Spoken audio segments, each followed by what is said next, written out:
connaissez mon domaine. Peut-être vous entendrez des petites tonalités qui vont vous dire celle-là, elle n'est pas du carreau. Madame Revol, on se connaît, je vais la tutoyer parce qu'on se connaît depuis plus de 20 ans, n'est-ce pas Cécile?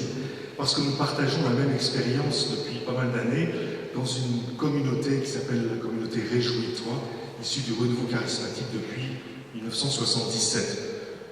Moi-même depuis les années 90, avec un petit groupe. Plusieurs sont dans notre église ce soir. Madame Revol, Cécile, tu es née en 1951. Tu es jeune. Pour nous, tu es jeune. Voilà. D'une famille chrétienne, un couple de parents très ancrés dans la foi, avec une grande ouverture d'esprit et de cœur. Tu as grandi entre deux sœurs, avec une maman passionnée de théologie, professeure de français, de latin et de grec, qui reprenait les homélies du dimanche, tu m'as dit ça, pour revoir vraiment la théologie dans ce qui avait été dit. Du coup, la formation théologique, elle l'a eue, pas au berceau, mais presque. En attendant, tu rencontres ton mari au cours de ta formation pour devenir enseignante, institutrice, dans les Alpes, voilà.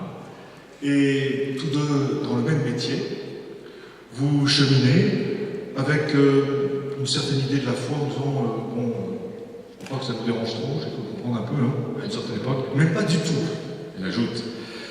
Voilà, mais quand même arriver à l'église pour faire plaisir à la famille. Bon, je ne vais pas te donner trop de détails quand même. Hein. Voilà. Naissent 4 enfants. 5. J'ai mal compté. Et aujourd'hui, 10 petits-enfants. C'est bien ça? Oui. Donc ça, c'est un bonheur. Et en même temps, dans votre cheminement à tous les deux, mari et femme, une expérience forte à 6 mois d'intervalle pour basculer, comme tu dis, avec joie et enthousiasme, la suite du Christ, une rencontre personnelle qui transforme la vie. Tu nous en parleras peut-être. Et puis, un cheminement, une formation avec, dans la communauté du chemin d'œuvre, dans la communauté, ou avec la communauté. Avec la communauté. Voilà, et puis d'autres rencontres, parémoniales, avec la communauté d'Emmanuel. Plus tard, la communauté Réjouis-toi. Ça, c'est un peu plus tard. Une expérience communautaire de 9 ans, voilà, autour de la famille dans le diocèse de Montauban. Et puis, une vie voilà, à élever ses enfants, bien sûr, et en même temps se mettant en service. Donc, élever ses enfants, ça fait un break par rapport au métier. Et puis, on retrouve le métier à l'âge de 45 ans, un métier beaucoup plus spécialisé auprès d'enfants handicapés, autistes particulièrement. Là, une expérience de difficulté psychologique. Difficulté psychologique, voilà. Tu nous parleras peut-être de cela. Voilà, aujourd'hui responsable de la communauté Réjouis-toi, encore pour une année et demie. Non, c'est pour 6 mois. J'ai mal calculé encore. 2 fois 3 ans. Voilà. Et dans cette communauté, tu nous parleras peut-être un petit peu, voilà, un cheminement intéressant. Beaucoup de chrétiens qui retrouvent la foi parfois, vous savez, un petit peu à la marge de l'église et qui là trouvent un lieu d'accueil pour cheminer encore avant d'intégrer peut-être les paroisses. Ça ne se fait pas automatiquement. C'est pas facile d'arriver dans une paroisse aujourd'hui. Voilà. Alors, je sais que l'évangélisation te passionne. Je sais que tu viens aujourd'hui, non pas pour nous faire la leçon, mais pour nous dire ta propre expérience, simplement. C'est vrai qu'on a ouvert largement le thème de la rencontre, introduction à la miséricorde, c'est très vaste. Mais tu vas nous parler avec ce qui fait ta vie et ce qui t'anime dans ce sens-là. Donc je te dis merci à l'avance. La conférence durera une petite heure, il n'y aura pas de débat. Je sais que tu voulais nous inviter un petit temps de calme, de silence ensuite, pour que, avant la messe, pour ceux qui resteront avec nous, il y a aussi une petite pause. Voilà. Merci, Cécile.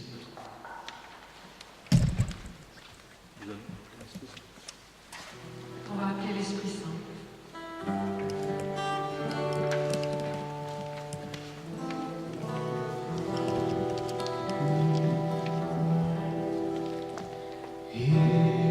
Esprit Saint, posez de tendresse, descends sur nous.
soleil à Amiens.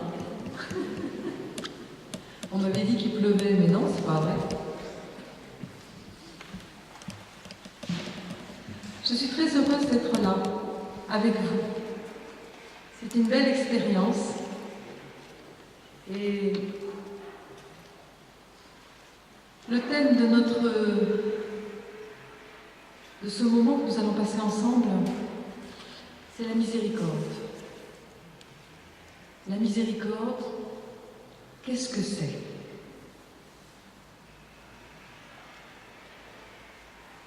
C'est l'histoire d'une petite fille qui demande « Comment il est Dieu, papa ?»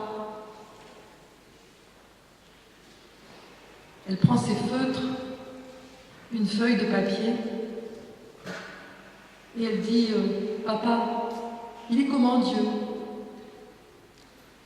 Dieu, ma chérie, on ne peut pas le voir. Personne ne sait comment il est.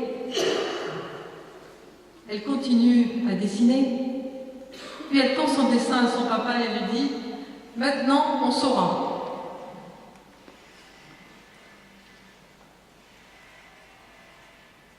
Elle avait dessiné Dieu comme elle le voyait. Il y a des tableaux de maîtres qui sont très beaux, où il y a plein de détails sur l'image.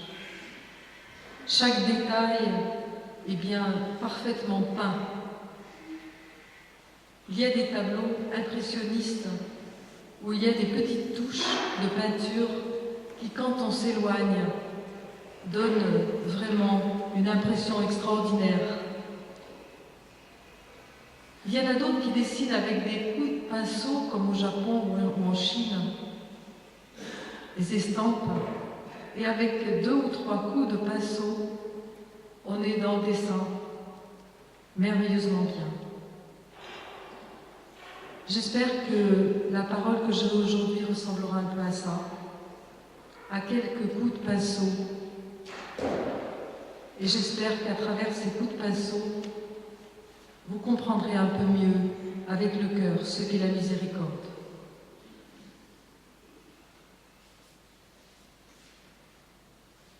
Parfois à la gare, quand on attend quelqu'un qu'on ne connaît pas, on ne rencontre jamais la personne, parce qu'on attend quelqu'un d'autre. Vous avez tous fait cette expérience, va chercher machin à la gare, et puis vous êtes là, on vous a dit qu'il était blond, vous cherchez quelqu'un de blond, qu'il était grand, vous cherchez quelqu'un de grand, et puis finalement, il n'est pas aussi blond que ça, il n'est pas aussi grand que ça, et vous avez du mal à le reconnaître.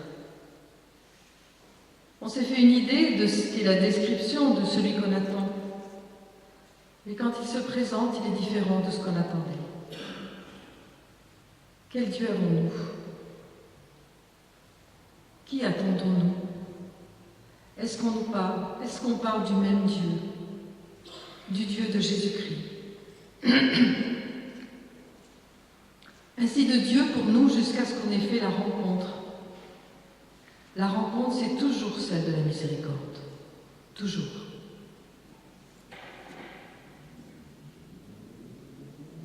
Béni soit le Dieu, Père de notre Seigneur Jésus-Christ, Père des miséricordes et Dieu de toute consolation, qui nous console dans notre tribulation, afin que par la consolation que nous recevons de Dieu, nous puissions consoler les autres en quelque tribulation que ce soit. Ce texte de 2 Corinthiens au chapitre 1, je l'ai appris par cœur, parce qu'il nous décrit Dieu tel qu'il est. Et parce que nous le recevons ainsi, nous pouvons l'être, nous aussi, pour nos frères. Ceci pour bien nous mettre d'accord sur notre Dieu. C'est celui-là que nous cherchons à rencontrer, c'est celui-là que nous attendons. Marie est la personne la plus priée et aimée au monde, le saviez-vous? Celle qui rejoint les pauvres et les désespérés, C'est elle qui incarne le mieux la miséricorde divine. Laissons-la nous parler de Dieu. C'est la femme par excellence, c'est l'enfance de l'humain. C'est aussi l'humanité aboutie, engendrée, transfigurée par Dieu. Marie a porté en son sein, au fond d'elle, celui qui est la miséricorde. Personne, sinon elle, ne peut aussi bien connaître la profondeur de la miséricorde. Elle à qui il a été aussi fait miséricorde à sa conception. Pardonnée sans avoir péché, relevée sans être tombée, elle n'a par grâce jamais connu le péché. Elle est recouverte entièrement de la miséricorde du Très-Haut. Ce qui est un habit de fête pour nous est pour elle son habit de naissance. Quel mystère! Nous pouvons dire qu'il nous est prophétique de ce que Dieu veut pour chacun de nous. Pardonnée à l'avance, couverte de la miséricorde avant même la blessure du péché, comment est-ce possible? Dieu projette de nous faire grâce avant même notre faute. Marie en est prophétiquement l'image. Ne sommes-nous pas prêts à tout quand nous enfantons un enfant? Les mamans le savent. À l'aimer sans rien attendre. Une mère a dans son cœur tant d'amour que parfois elle peut même pardonner le futur, la faute non encore commise. Dieu est mère. Quoi que tu fasses dans ta vie, tu resteras toujours mon enfant. Même si tu se trouvais une mère pour t'oublier, moi je ne t'oublierai jamais, dit le Seigneur dans Isaïe, au chapitre 49.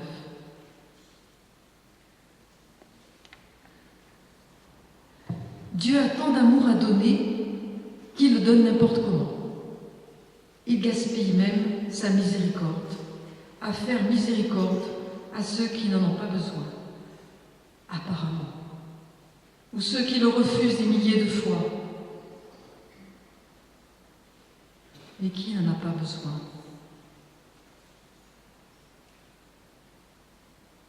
Même Marie, à sa conception, a eu besoin de la miséricorde de Dieu.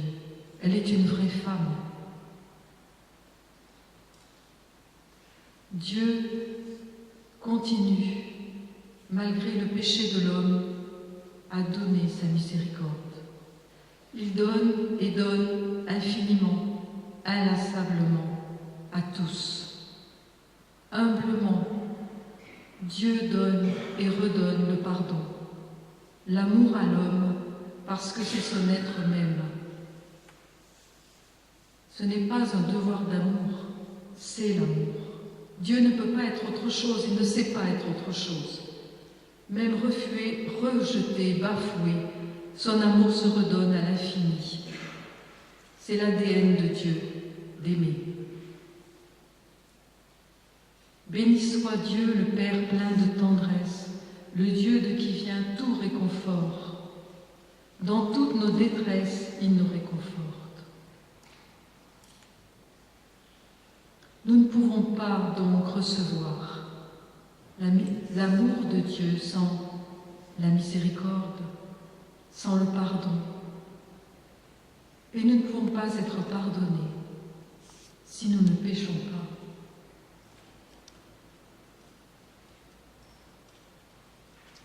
Quel est celui des deux qui aimera le plus, dit Jésus. Le créancier et ses débiteurs. Celui à qui on a le plus remis, évidemment. Parce qu'il lui a été beaucoup remis, il montrera beaucoup de reconnaissance.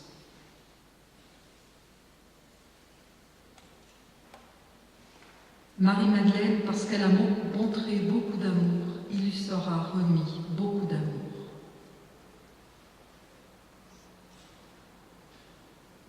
Vous avez entendu tout à l'heure que dans ma vie, il y a eu un grand moment où j'ai lâché la main de Dieu. Quand je me suis mariée, j'étais pleine de vie, pleine de projets, et je pensais que ça suffisait, que Dieu n'avait pas de place pour moi dans cette vie, pleine de promesses, que je pouvais toute seule me débrouiller sans lui. Mon mari n'était pas chrétien, et nous avons décidé de faire notre vie.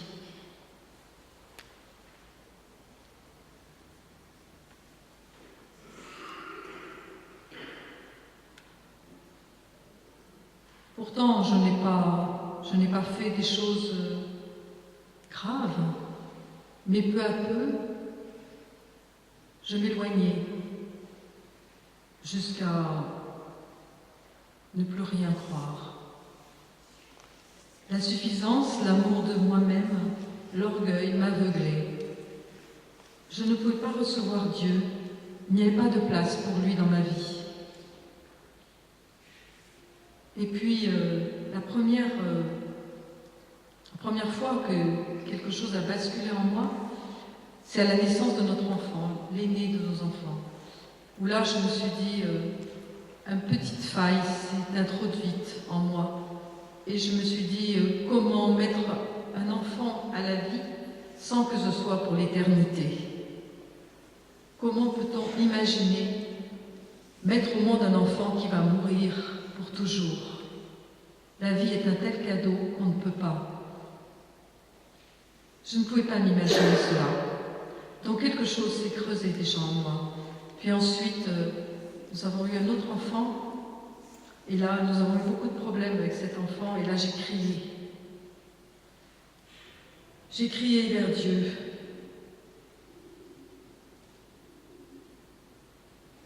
Mais mon mari, lui, avait déjà reçu le Seigneur dans sa vie. Il lui avait déjà dit oui. Bizarrement, il lui a parlé au cœur un jour. Et il a fait tout un chemin tout seul avec le Seigneur. Pour moi, ça a été au cours d'un rassemblement. Et pendant ce rassemblement, j'ai senti le Seigneur venir en moi et me donner à la fois tout son amour, tout son pardon, toute sa miséricorde.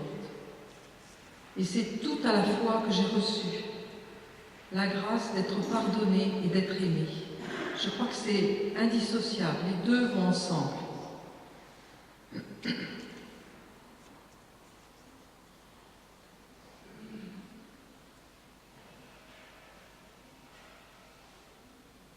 Le Seigneur est venu me consoler en même temps qu'il me montrait mon péché. Nous sommes là sur le quai de la gare de notre vie, avec une lourde valise et nos larmes d'impuissance à la remuer tout seul. Quel Dieu attendons-nous? Attendons-nous d'être consolés? Je crois qu'il faut accueillir la consolation de Dieu. On commence à pleurer sur ses épreuves et on finit par pleurer sur son péché quand le Père nous prend dans ses bras. Si vous criez vers lui, un pauvre entend, Dieu répond, il le délivre de toutes ses angoisses. Vous serez exaucés, vous pleurerez d'abord sur vos peines et vos angoisses, puis viendront les larmes avec la paix du cœur et même la joie de la miséricorde. Notre pape François dit quelque chose de très beau à propos des larmes. Pour une vraie conversion, il a invité à un examen de conscience. Est-ce que je pleure? Les pleurs font-ils partie de mes prières? En effet, les larmes permettent de purifier le cœur. Les hypocrites ne savent pas pleurer. Ils ont oublié comment on pleure. Ils ne demandent pas le don des larmes.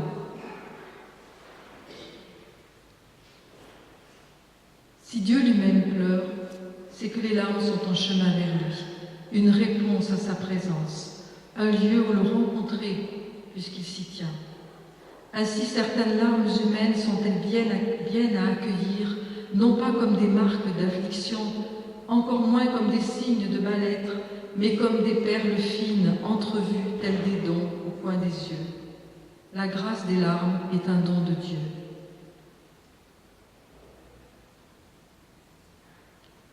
Depuis combien de temps n'avons-nous pas pleuré sur nos péchés, dans les bras de Jésus, pleuré sur nos indignités, nos manques d'amour?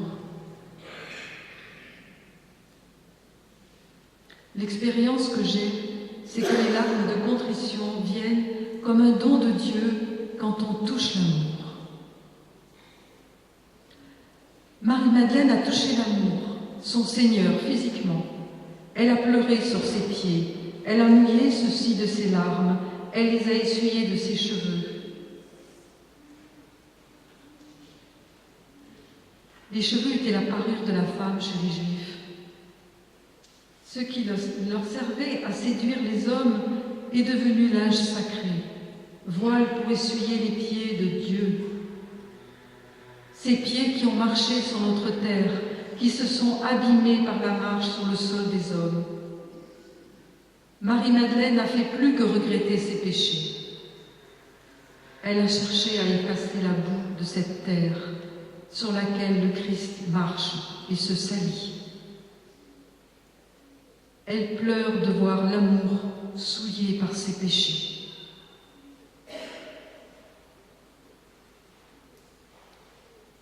Dans tous les récits de conversion, on est envahi à la fois par la lucidité sur soi, son péché d'orgueil, sa petitesse et la miséricorde infinie de Dieu. Et les mots sont pauvres, très pauvres.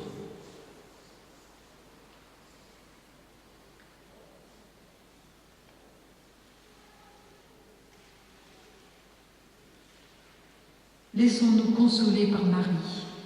Elle nous met dans les bras du Père. Elle nous cherche là où nous sommes perdus, sur ce qu'est le gard de notre vie. Elle nous montre le Père.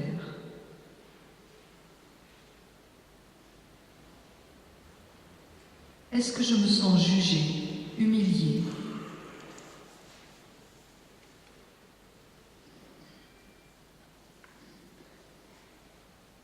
Jésus se rend au mont des Oliviers. Dès le matin, il revint dans le temple et tout le peuple s'approcha de lui. Il s'assit et se mit à les enseigner. Alors les spécialistes de la loi et les pharisiens amenèrent une femme surprise en train de commettre l'adultère.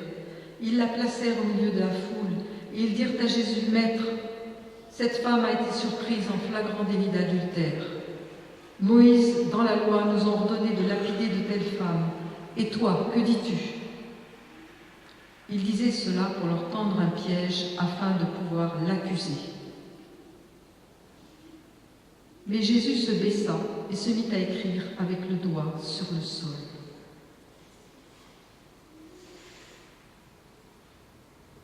Comme il continuait à l'interroger, il se redressa et il leur dit « Que celui d'entre vous qui est sans péché jette la première pierre contre elle. » Il se baissa de nouveau et se remit à écrire sur le sol. Quand ils entendirent cela, accusés par leur conscience, ils se retirèrent un à un, à commencer par les plus âgés et jusqu'au dernier. Jésus resta seul avec la femme qui était là au milieu. Alors il se redressa et ne voyant plus qu'elle, il lui dit « Femme, où sont ceux qui t'accusaient? Personne ne t'a donc condamné. » Elle répondit « Personne, Seigneur. » Jésus lui dit « Moi non plus, je ne te condamne pas. Va et désormais ne pêche plus. » Jésus n'est pas intéressé par son péché, par ses accusations sur elle. Il ne veut pas se poser en juge. Je ne suis pas venu pour juger le monde, je suis venu pour sauver le monde. Il prend le temps, se penche, écrit sur le sol, écrit pour la première fois la parole des textes sacrés. Le doigt de Dieu qui écrit ressemble à celui qui a écrit les tables de la loi. Jésus écrit par 2 fois sur le sol du monde Je veux croire que la deuxième fois, il écrit le pardon, la miséricorde de la nouvelle alliance. Dieu a donné des règles à Moïse à cause de la dureté de leur cœur. Mais Dieu est amour. Jésus nous le dit tout au long de sa vie. Il est bien au-delà des règles, il n'accuse pas. Il serait le seul à pouvoir le dire, le seul qui n'a jamais péché. Jésus se penche, il écrit dans le sable, il réécrit et grave en notre terre avec son doigt, recréant ainsi un monde de paix par sa miséricorde. C'est écrit, gravé, scellé dans la terre. Même si notre cœur nous accuse, Dieu est plus grand que notre cœur. On revient souvent à Dieu quand on est accusé par la société. J'ai une amie qui travaille en prison. Elle me le dit. Cette femme n'avait rien demandé. Les pharisiens et les prêtres la lui ont amenée pour la mettre à l'épreuve. Elle sert de piège. On se moque d'elle. Ce n'est pas elle qui les intéresse, c'est son péché. Elle se fait humilier en public. L'humiliation. Notre pape François nous en parle aussi de l'humiliation. Dans les épreuves qui ont traversé notre vie, un jour j'ai entendu cette phrase: il n'y a pas d'humilité sans humiliation. J'ai gardé cette phrase tout au long de ma vie. Et ça m'a aidé à accueillir celles qui se sont présentées sur ma route. L'humiliation est un chemin de souffrance qui nous mène à l'humilité, à nous mettre à genoux. Personne ne mérite l'humiliation. Nous la vivons toujours injustement, même si nous avons péché. Elle peut nous révolter, nous mener aux pieds de Jésus. Nous pouvons nous débattre et crier à l'injustice ou nous réfugier dans ses bras.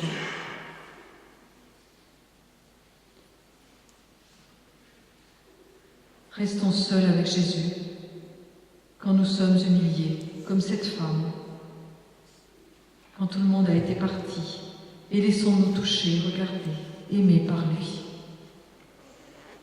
Et T. Ellison dit que se mettre à genoux est un acte privé.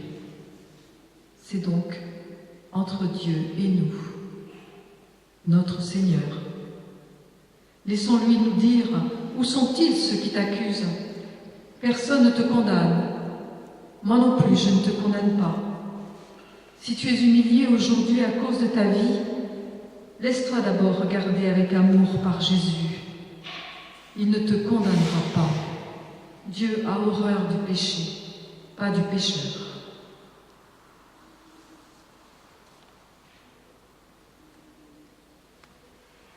Est-ce que je crois que le Seigneur m'a sauvé gratuitement? Est-ce que je crois que je ne mérite pas le salut, nous dit notre pape François? Est-ce que quelque chose se mérite de Jésus-Christ, de ce qu'il a fait pour moi?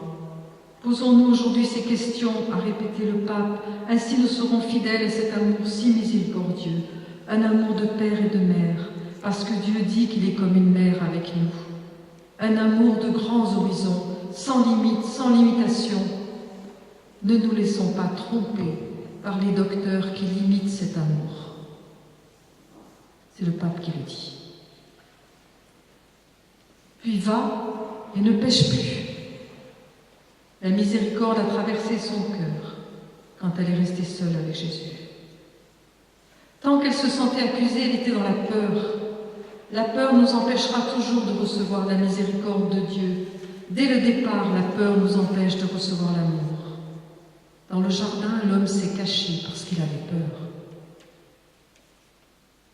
Se cacher de Dieu, voilà ce que nous faisons en permanence. Avoir peur de Dieu, de son jugement sur nous. Quand ils sont petits, les enfants se cachent pour faire des bêtises. Souvent, les miens chantonnaient doucement, et d'un seul coup, je ne les entendais plus, je ne les voyais plus. Ils étaient devenus silencieux, ils s'étaient cachés. Je savais alors que la bêtise n'était pas loin. Je partais à leur recherche. Nous avons peur du Père parce que nous en avons une image terrible. C'est souvent celle de notre propre enfance. Quand j'étais enfant, j'étais turbulente et pleine d'imagination pour faire des bêtises. C'est bien qu'un jour, j'ai même demandé à mes parents quand ça s'arrêtait de faire des bêtises, pensant que ça venait malgré moi. Un jour, dans mes jeux, j'avais fabriqué des routes dans les graviers, dans le jardin, avec les tuyaux d'eau d'arrosage, et j'avais fait des grandes flaques d'eau partout. Et ça avait coulé pendant des heures, vous imaginez l'état du jardin. Ma mère était furieuse après moi, et ne sachant pas comment me punir, elle avait essayé de me faire peur en me disant que cette fois mon père me punirait lui-même le soir. Pourtant mon père était un homme doux. Mais j'ai eu peur de lui. Je me suis cachée pour la première fois de ma vie de mon père quand il est rentré le soir. Il m'a cherchée. Il m'a prise dans ses bras. Tellement heureux de me retrouver après une journée de travail. Ses reproches ont été courts et pleins de tendresse. Je me suis demandé longtemps pourquoi j'avais douté de lui. J'ai mesuré plus tard avoir eu la chance d'avoir la tendresse de ce Père. Beaucoup d'entre nous ont à accueillir une image du Père Céleste si différente de ce qu'ils ont connu.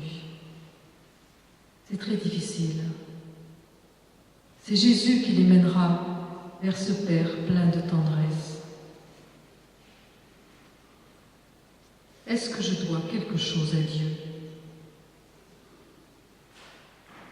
J'ai un super accompagnateur et confesseur.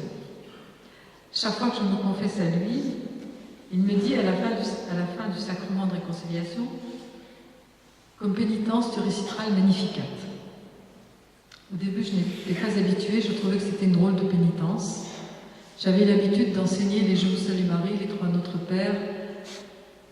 J'avais jamais eu que ça comme pénitence en haut. Un Magnificat, ça ne faisait pas très sérieux. Et puis j'ai apprécié cette prière qui me mettait dans la joie, dans la louange, l'action de grâce, la vraie reconnaissance de ce salut offert par Jésus sur la croix. La prière de Marie, parce que je venais d'être lavée de tout péché par mon Seigneur et que pendant quelques secondes je lui ressemblais. Plus tard, j'ai même compris que cette histoire de pénitence est bien malvenue pour beaucoup d'entre nous. Comme s'il fallait payer la miséricorde du Seigneur. Comme si le sacrement ne ferait effet que si on faisait pénitence. Nos 2 ou 3 dizaines, je ne sais quoi, une sorte de trafic. À la femme adultère, Jésus dit, va et ne pêche plus. C'est tout. Il a donné tout son pardon, toute sa miséricorde.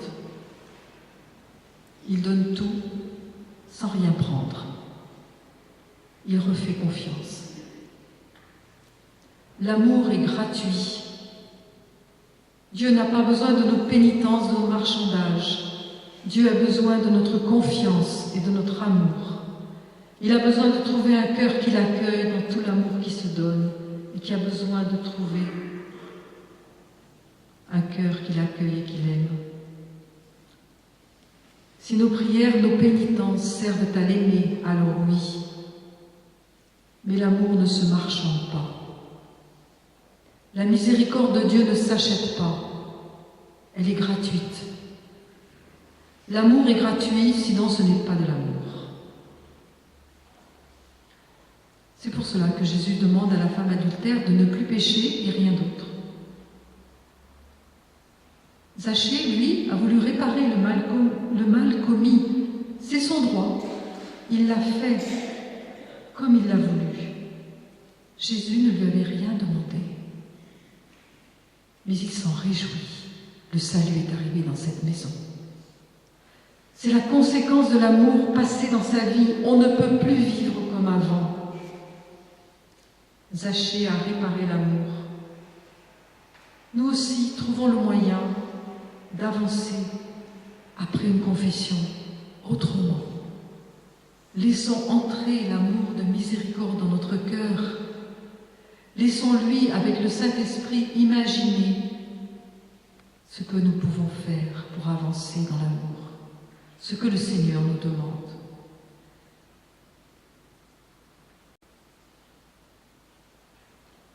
Notre fils, Samuel, quand il était enfant, quand on le grondait, montait dans sa chambre pour bouder, vexé, humilié d'être pris en faute. Quand nous montions le chercher dans sa chambre plus tard, nous découvrions qu'il avait fait une action bonne pour nous faire plaisir. Ranger sa chambre en désordre, faire ses devoirs, quelque chose que nous lui demandions depuis longtemps. Il réparait à sa manière. Cela nous a beaucoup touchés.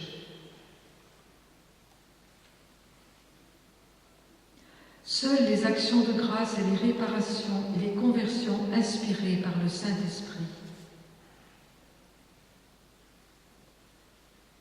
peuvent réparer vraiment. L'amour est donné et redonné sans cesse, gratuitement.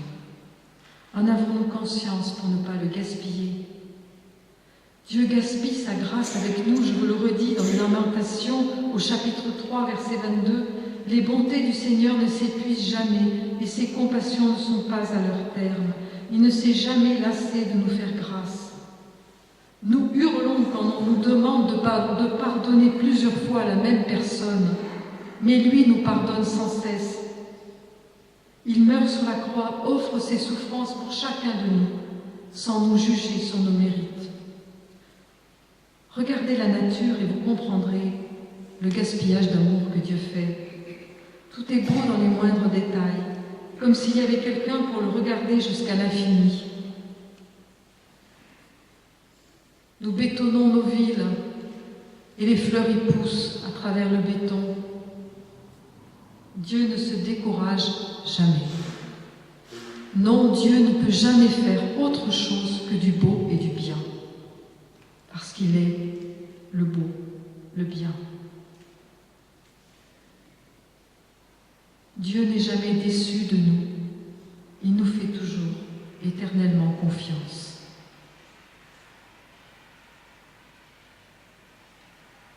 Son amour avec imagination reconstruit ce que nous détruisons.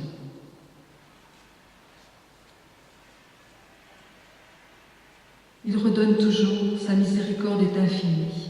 Nous pouvons mourir d'une seule chose, de ne pas avoir voulu de sa miséricorde. Nous pouvons mourir comme la femme adultère sous les coups de ceux qui nous accusent. Aujourd'hui, accueillons les larmes en nous. Je ne sais pas si vous connaissez la chanson d'Anne Sylvestre, « L'enfant qui pleure au fond du puits ». C'est celui qui crie en nous la souffrance dans le noir du puits où il est tombé. Écoutons cet enfant, pleurons avec lui et laissons Jésus venir nous chercher au fond du puits si nous y sommes encore. Les pharisiens ont amené la femme adultère à Jésus pour qu'elle soit jugée. Marie nous amènera à Jésus pour que nous soyons pardonnés, relevés. C'est vraiment la mère de l'Église. Marie, mère de l'Église. Elle nous conduira par Jésus vers le Père. L'Église nous relèvera et nous fera goûter l'amour et la miséricorde du Père.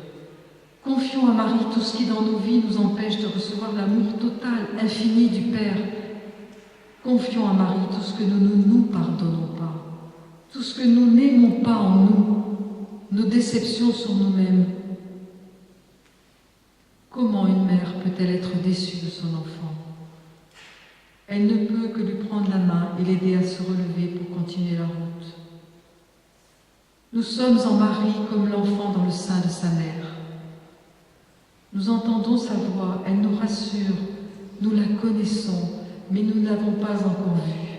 Nous la verrons à la naissance, et pourtant elle nous entoure de tendresse, elle nous enfante. Marie, conduis-nous vers cette Église qui nous console. Toujours sur le quai de cette gare, nous attendions Dieu. Quel visage inattendu! peut-il avoir pour nous? Dans notre famille, nous avons vécu un événement douloureux. Un de nos fils a vécu une grave dépression qui l'a entraîné à des comportements difficilement acceptables pour nous. Tout est bon pour oublier la souffrance dans laquelle il est enfermé encore. Nous avons passé des moments de révolte. Nous lui en avons voulu de ne pas être le fils pour lequel nous avions projeté un bel avenir. Un jour, que dans ma prière et mes larmes, je demandais pourquoi au Seigneur, encore et encore. J'ai eu cette réponse qui a tout changé pour moi. Si toi, tu l'aimes comme il est, alors combien plus moi aussi. Je l'aime 1000 fois plus que toi.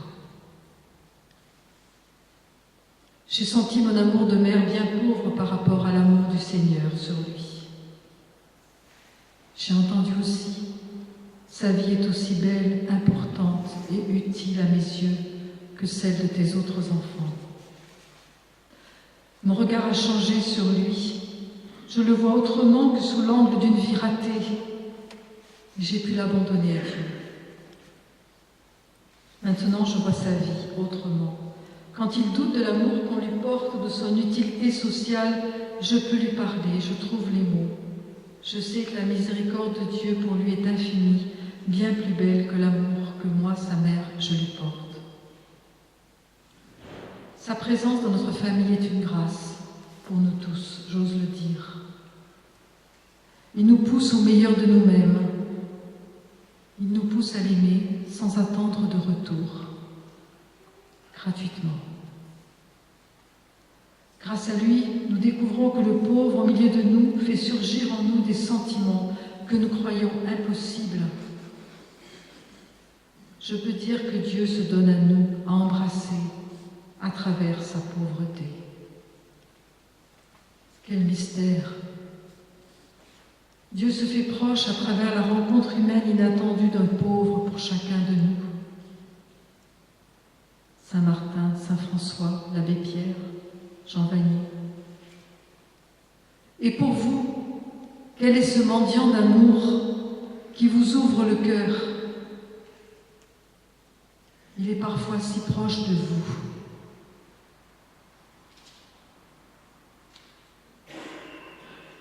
Après avoir reçu la miséricorde, nous avons nous aussi à être des signes de miséricorde. Béni soit Dieu le Père plein de tendresse, le Dieu de qui vient tout réconfort, dans toutes nos détresses il nous réconforte. Ainsi nous pouvons réconforter tous ceux qui sont dans la détresse, grâce au réconfort que nous recevons nous-mêmes de Dieu. On comprend bien ce double mouvement, l'aller-retour. C'est parce que nous recevons de Dieu la tendresse, la consolation, que nous pouvons aussi consoler, donner du réconfort à nos frères et sœurs en humanité. Dieu a besoin de nos mains, de nos oreilles, de nos paroles, de miséricorde pour soigner l'humanité.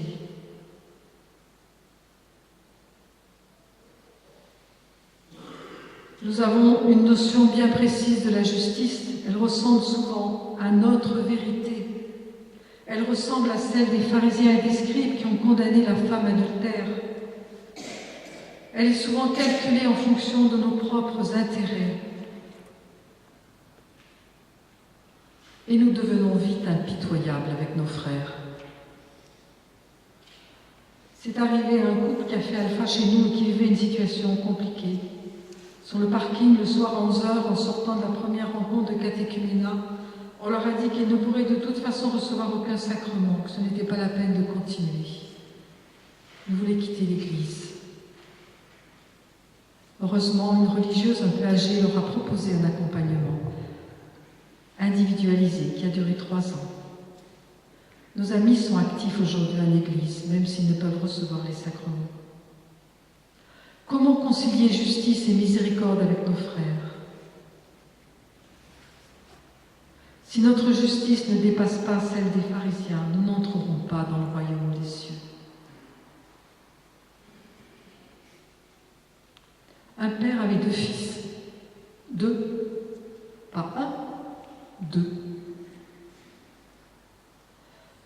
Ce fils jeune, demande sa part d'héritage. C'est un dû pour lui. Cœur transpercé du père qui aurait tant aimé la lui donner autrement. Peut-on d'ailleurs avoir une part d'héritage en s'éloignant du père? Quelle justice pour ce fils qui revient après avoir tout gaspillé par intérêt parce qu'il meurt de faim, sans réelle conversion lorsqu'il se remet en route. Non seulement le père l'attend au bout du chemin, il sort de sa maison, mais en plus il le serre dans ses bras, il l'habille de fête, il fait un festin pour ce retour.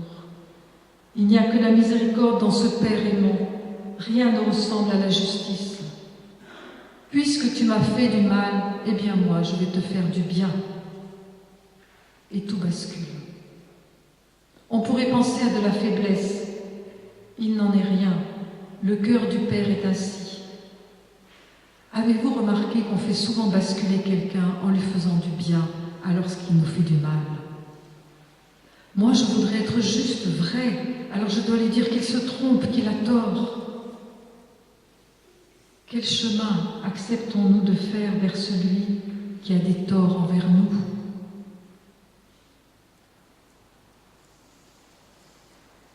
Le frère aîné n'y comprend rien, jaloux de cet amour inconditionnel pour celui qui méritait une leçon. Hier soir, nous avons partagé ce texte et j'ai reçu comme une claque de nouveau quelque chose que je n'avais jamais entendu dans ce texte. Le Père sortit l'en prier. Donc le Père sort 2 fois. Une fois pour le Fils perdu et une deuxième fois pour le second. Il sort 2 fois de sa maison. La première fois, il reçoit l'enfant perdu à ses pieds, il le serre dans ses bras. La deuxième fois, c'est lui qui se met à genoux au pied du fils aîné et qui le prie, qui le supplie de rentrer.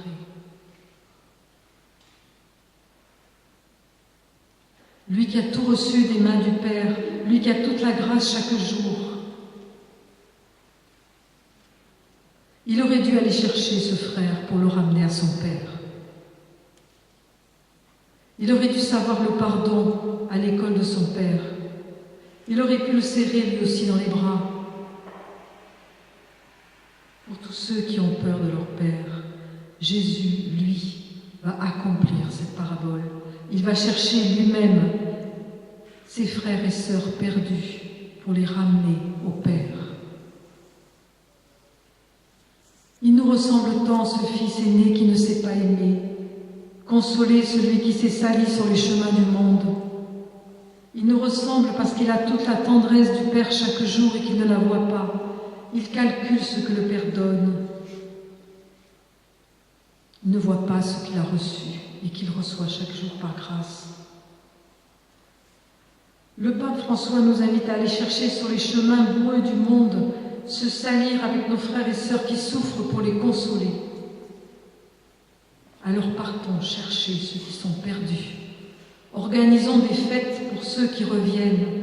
Redonnons courage à ceux qui se remettent en route. Comme le Père, sortons à leur rencontre. Ne faisons pas du bien aux gens, renonçons à cela. Soyons avec eux. Vivons la fraternité dans notre vie de chaque jour. Acceptons de recevoir de chacun de nos frères, sans exception, comme s'il avait tout à nous apprendre, parce qu'il a tout à nous apprendre. À l'exemple de Marie à la rencontre d'Élisabeth, allons à la rencontre de nos frères et sœurs. Nous sommes à égalité avec nos frères et sœurs, pas au-dessus. À la juste place, de frères ou de sœurs, de celui pour lequel nous nous sommes déplacés. Ne nous étonnons pas d'avoir à faire un effort, un long voyage. Les voyages, c'est fatigant. Marie l'a fait avec sa fatigue, sa grossesse. Ne nous étonnons pas d'avoir à laisser des bagages. Marie est partie en hâte. Ce n'est jamais raisonnable de partir vers nos frères et sœurs qui ont besoin de nous. Nous devons seulement partir, aider, consoler, aimer, nous réjouir avec gratuitement. Tout est donné, reçu en même temps. Chez Marie, il n'y a pas d'utilisation de l'événement, c'est son cœur qui parle. Laissons parler notre cœur pour partir vers nos frères qui ont besoin. Ils reconnaîtront Dieu en nous, ils sentiront le passage de Dieu. Soyez des porteurs de la miséricorde de Dieu.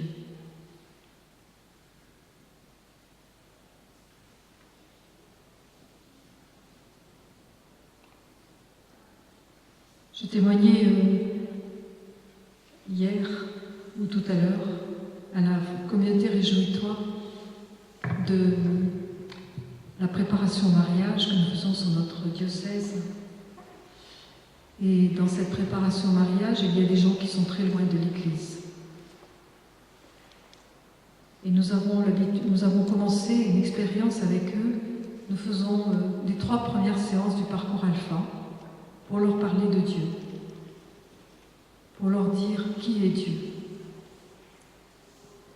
Parce que nous estimons que se marier à l'Église n'est pas un geste anodin.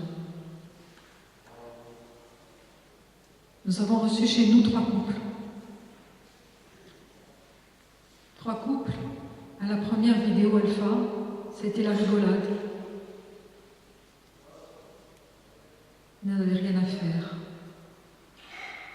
Ils ne parlaient que de leur robe de mariée, de tout l'argent qu'ils allaient mettre dans leur fête. Et on s'est dit, qu'est-ce qu'on fait là? Et puis, la 2e séance est arrivée, la 3e, ça a été un peu plus calme. Puis ensuite, ils ont fait leurs 4 piliers, avec le prêtre, la rencontre avec le prêtre. Et puis ensuite, ils se sont mariés dans l'été. Et sur ces 3 couples, il y avait un couple qui était vraiment des gens très pauvres. Quand on fait un tour de table, on demande combien il y en a d'enfants, et on leur avait dit, vous avez combien d'enfants? Et ils nous ont dit, on en a 9. Donc lui, il avait 3 enfants d'un premier mariage, 3 enfants d'un deuxième mariage. Elle avait 2 enfants. Ils avaient un enfant en commun.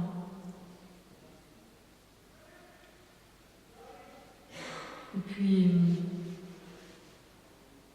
elle a dit, bon, qu'est-ce qu'on va faire avec ça? On s'est dit, bon, le Seigneur vient chercher ce qui est perdu. Peut-être que c'est eux qui vont entendre la parole. Et c'était les plus virulents. Et quand on a reproposé Alpha, l'année d'après, donc cette année, en septembre, on a fait Alpha chez nous, on avait proposé de nouveau de suivre la totalité du parcours à tous ces couples. Eh bien, c'est eux qui sont revenus. Ils sont revenus, ils ont suivi entièrement tout le parcours. Et ils ont complètement basculé. Le Seigneur est venu vraiment leur témoigner sa miséricorde. C'est les seuls qui n'avaient pas pu se marier parce qu'ils n'avaient pas d'argent. Ils étaient endettés, surendettés. Ils n'avaient pas pu célébrer leur mariage. Mais ils ont été très touchés par la grâce. Ils se sont mis vraiment à nous fréquenter plus. On a ouvert un peu plus des discussions avec eux, des moments informels avec eux. Et puis à la rentrée, quand on a recommencé un cycle pour la préparation au mariage, on leur a dit, si vous voulez, vous venez, et puis on vous redonnera une place sur les tables pour entourer les fiancés. Donc ils sont revenus, entourer les fiancés à table. Je suis allée un peu plus vite que prévu. Mais c'est pas grave, parce qu'on a encore du temps. J'ai cherché à vous dessiner un peu la miséricorde de Dieu avec des mots. avec mes mots. J'espère qu'en vos cœurs, une petite pierre de la parole partagée fera sauter un bout de l'armure que nous construisons tous pour nous protéger de Dieu et de nos frères. On passe notre temps à se fabriquer des protections. On ne sort jamais sans nos protections. Vous savez, comme les enfants quand ils vont au skatepark.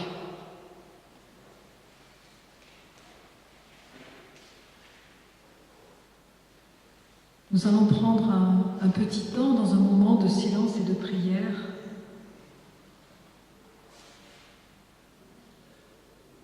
Nous pouvons laisser remonter une parole, quelque chose qui nous a touchés.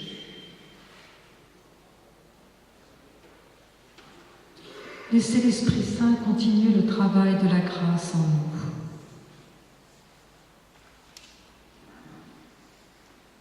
Peut-être aussi répondre à cette question que j'ai posée tout à l'heure. Qui est celui qui est à côté de moi et qui a ce visage de la miséricorde que je rejette, mais qui me parle de Dieu?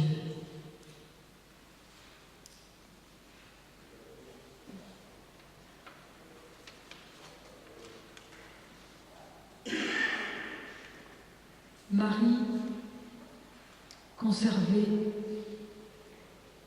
tous ces événements, les méditer dans son cœur. Qu'est-ce que nous avons sur le cœur? Nos rancunes, nos désespoirs, nos humiliations, nos peurs. Marie conservait tous ces événements, les méditant dans son cœur. Qu'est-ce que nous gardons dans notre cœur? Cette parole de l'Évangile arrive dans l'Évangile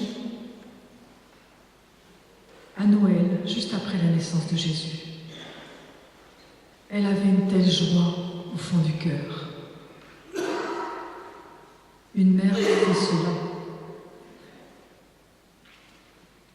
Que le Dieu de toute consolation, de toute miséricorde, nous mette la joie d'être aimés au fond de notre cœur, la puissance infinie du pardon.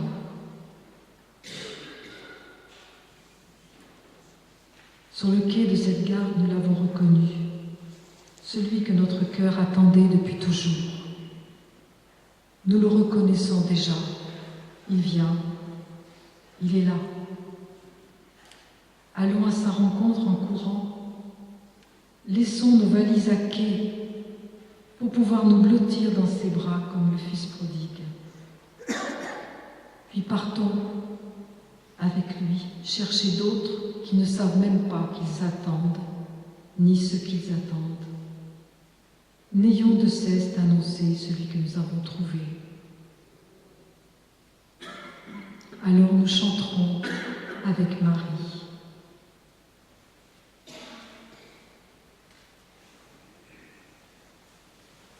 On peut chanter le Magnificat.